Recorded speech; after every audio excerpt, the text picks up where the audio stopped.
So today we're going to be talking about the concentration of solutions. So we talked yesterday about if something was saturated, supersaturated, if it was concentrated or dilute. So today we're actually going to do the calculations that determine the actual concentration. So this first blank is molarity, which is going to be the most common of the ones we're going to use. And anytime you have been doing lab and you had a liquid and it said use like 100 milliliters of like 0.5 big M solution, you never knew what that big M is. That big M is actually the molarity, which tells us the concentration. So we designate big M molarity. And the formula is moles of solute over liters of solution. Oftentimes we will just abbreviate as mole over a liter. Okay, but you need to understand that it's the moles of solute on the top and it's the liters of solution on the bottom. Okay, and it does have to be in liters. So most of the time you're going to be given the problem in milliliters because that's what we go in the lab and measure in. And so you'll have to convert that really quickly in your head by dividing your milliliters by 1,000. So we'll do a couple of sample problems. First one is calculate the molarity of a solution prepared by dissolving 11.85 grams of potassium permanganate in enough water to make 750 milliliters of solution. So first thing we need to know is how do I write the formula of potassium permanganate? Does anybody remember? KMnO4. So we have KMnO4. Okay? So if we have 11.85 grams of KMnO4, I need to get 2 moles because remember molarity is moles over liter. So how do I get from grams to moles? Molar mass. Okay? I will give you that the molar mass is 158.04 grams in 1 mole. And when I do that math, I should get 0.075 moles. So now in order to get to molarity, I'm going to divide by the liters of solution. And so it gave us 750 milliliters. If I divide that by 1,000, it's 0.750 liters. So I'm going to divide by 0.750 liters. And then you just divide, and you should get 0.100 molar when I have the correct significant figures. Okay? Pretty straightforward. Okay, I want to do the couple of examples because sometimes you don't always get it like that. So these are going to go on page 154 of your interactive notebook, and we should have our phones put away during this time.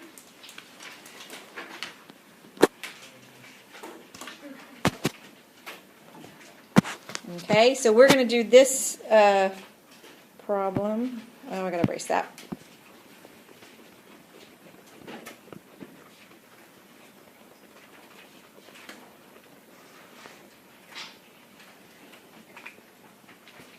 So in this case, we're going to have, we have 225 milliliters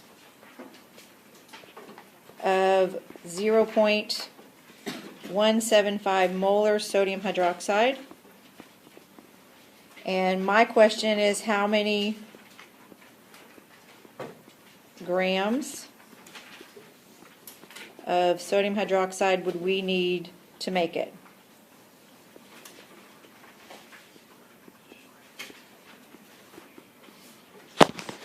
Okay, so this, you can just write this on the back and transfer it to page 154 later if you want. So I need to know how many grams, so I've got to get to moles. So the way I can get to moles when I have a molarity, remember that it's 0.175 moles per liter, and it's moles of NaOH per liter. So what can I do to get rid of liters?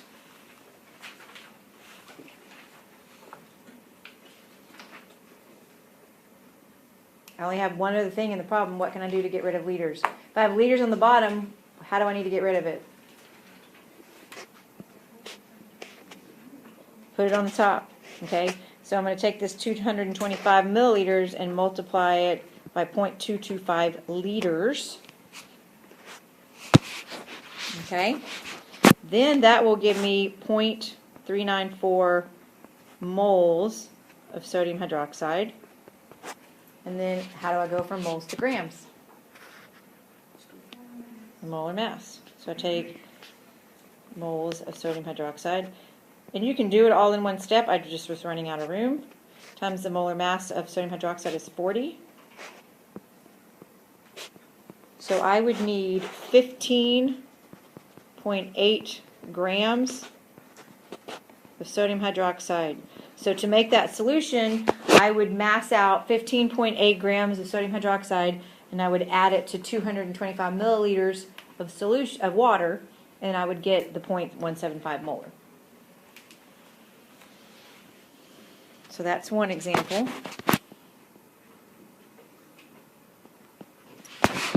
Another example, I'm sorry if I just erased that too quickly. I probably did, I'm sorry. Another example is if I wanted to know what volume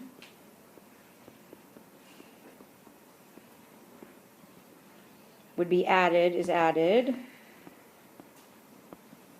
to make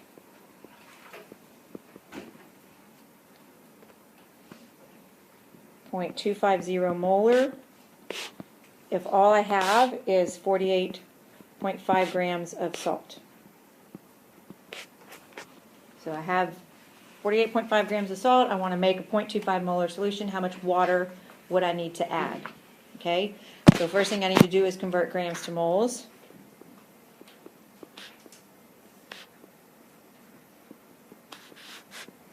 Molar mass is 58.44.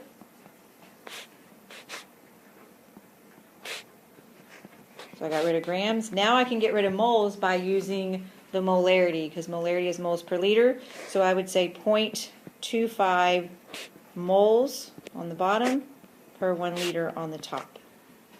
And then my moles would cancel out, and I would get that I needed to add that to 3.32 liters. So if I added the 48.5 grams of grams of salt to that much volume of water, I would have a 0.25 molar solution. Okay, so that's molarity.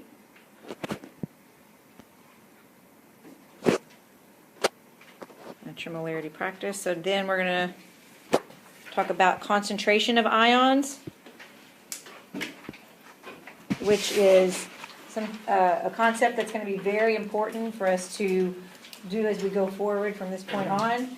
So whenever I have a solution, and if I tell you it's 0.25 molars of sodium chloride, I actually have also 0.25 moles of sodium ions, and I would have 0.25 moles of chlorine ions, okay?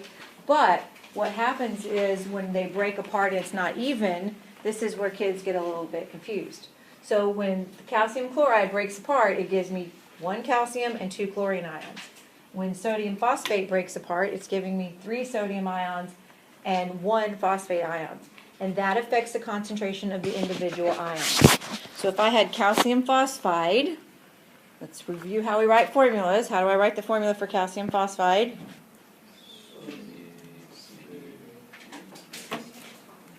P2. When that breaks apart, because it's ionic, I'm going to get 3 calcium ions, and I'm going to get 2 phosphide. So if I start out, I'm going to change colors so I'll see this. If I start out with 0.25 molar of calcium phosphide, when it breaks apart, I actually get 0.75 molarity of calcium, and I get 0.5. And the way I got that is I just took the coefficient and I multiplied by it.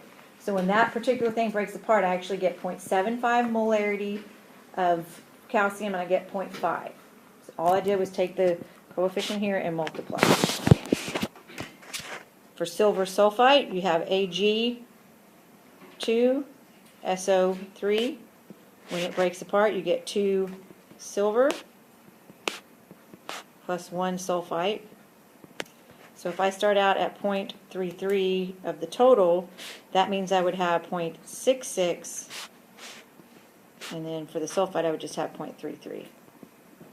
That's going to be an important concept, that you understand that it does that, and you don't forget it. And I can tell you in AP Chem, that's something that trips kids up all the time. They forget to do that part. They forget to say, oh, there's 3 when it broke apart, and they forgot to triple their concentration. So that's an important thing to get down now. I'm sorry, what? Mm-hmm.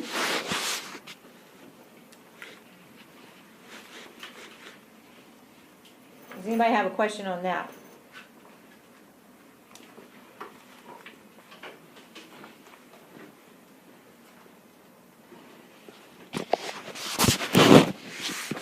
Got it? Okay. Next one we're going to talk about is something that's similar to molarity. It's called molality, just to keep it nice and confusing. Change one little letter. Molality, and it is signified with a little m, and that's moles of solute, which is the same as it was for molarity, but on the bottom it is kilograms of solvent. So the bottom is not the whole thing, it's just the solvent, and it's in kilograms. And when we, later on, that looks like an R, I'm sorry. Make sure y'all know that's an L. Molality, okay? When we do colligative properties, which is the last thing we'll do for this unit, they have to be done in molality, okay? All the other times we're going to be using molarity. When we make up solutions for labs, it's always in molarity, but when we do the colligative properties, we have to use molality. And of course, we signify that as moles per kilogram. Okay. Same concept for the calculations. So I'm only going to do one of those because it's going to be very similar, except instead of using liters of solution, we're going to be using kilograms of solvent. Okay. So our sample problem here is calculate the molality of a solution prepared by dissolving 15.54 grams of potassium hydroxide into 750 grams of water. So again, we have to get to moles. So we have 15.54 grams of potassium hydroxide divided by the molar mass of potassium hydroxide, which is 56.11.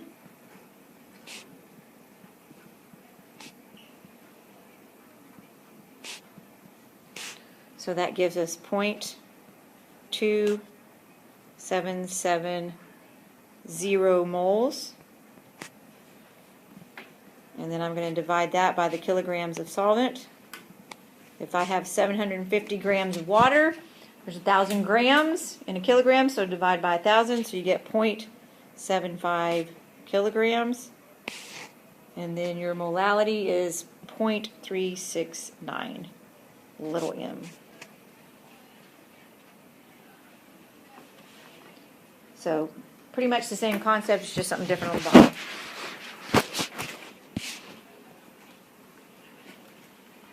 Everybody have that before I move on?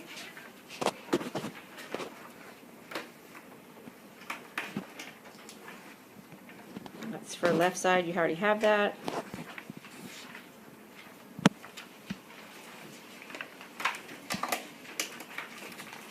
All right, concentration of solutions. We're going to talk about dilutions.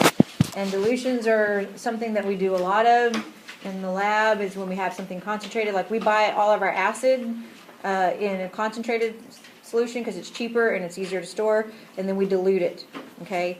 And so you have this M1V1 is equal to M2V2, where M1 is the initial molarity, or the concentrated molarity. So initial, which will always be more concentrated, and then final molarity. Initial volume and final volume are the other two. I want you to clean up the lab and then set that lab stuff out. Okay, thank you. So initial volume, final volume.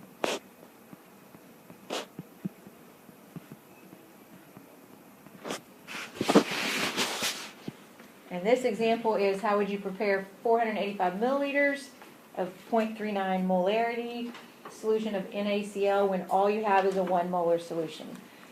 When you have 2 molarities listed, your higher concentration will always be M1. Okay? M1 will always be your higher concentration. So we know that this one is going to be M1, so that's got to be M2, and then of course the 485 goes with it because it says you have that much of it. So that's V2. So we're actually going to be solving for V1, okay? So, which is actually something I would do quite a bit. I would say I need to have, you know, a liter of 0.5 molar solution, and I've got to start with 16. So how much of the beginning stuff do I need? So most oftentimes we're actually solving for V1. So when I rearrange that equation, it's going to be V1 equal to M2 V2 over M1. Okay? And in this case, it's okay to go ahead and leave it in milliliters. You don't have to cross it out because you're going to cross out your molarities. So even though molarity is moles per liter, the fact that you're going to cross out both units, you can leave your volume in milliliters. Because most likely you're going to go and measure milliliters anyway. We very rarely measure a liter of something in there. So I just plug it in. I have 485 milliliters times 0.39 molar divided by 1 molar. And so my molarity cancels out, and I get, I think, what did I get? Do you know what's up with the broken test tube? Yeah, it broke. I have to just throw it away. It cracked. I didn't know if it was. It was hot when it cracked, so I forgot to clean it up. Okay. So you get 189 milliliters. So what I would do if I was going to make that, I would take 189 milliliters of the 1 molar solution, put it in a container, and I would add enough water to make 485. Okay, I wouldn't add 485, so make sure you understand that. So I would actually end up adding like 296 or something like that. So I would take the 189, add 296, so that I could get a total of the 485. So make sure you understand that when you're working your dilution problems. Don't just put that you have to add that much 485. No, you're making it up to that volume. So you have to subtract out the original volume. The second to last type we're going to talk about is percent mass, which is basically just a percentage problem. It's the mass of the solute over the mass of the solution. And just make sure you know when you're talking about mass of solution that within that solution you have the solute plus the solvent. So you have to add those together. So make sure you know the mass of the solution is solute plus solvent. And these are going to be pretty straightforward algebra problems. So this one wants to know how many grams of sodium chloride would be required to make a 10% solution if you have 50 grams of water. So you're going to be solving for how much mass of the salt do you need. So you're going to plug that in, and you're going to have x over x plus 50 equals 0.1, because I went ahead and take it out of the percentage. If you don't understand why I did that, stop me now. And then it's just solving for x. So go through and cross multiply. And you get x is going to be equal to 0.1x plus 5. Do I need to go through this, or can y'all figure this out from here? Subtract 0.1 from both sides. Then you have 0.9x equals 5. So then x is equal to 5.56 grams of sodium chloride. So I would get 5.56 grams of sodium chloride and add it to 50 grams of water, and I would have a 10% solution by mass. Okay? And then the last one is percent by volume. Does everybody have that before I move on? And same thing, it's instead of mass of solute, it's just volume. And again, when you're talking about volume of solution, remember that that's solute plus solvent. So same concept here. Matter of fact, I'm going to let you work it out and see if you get the right answer.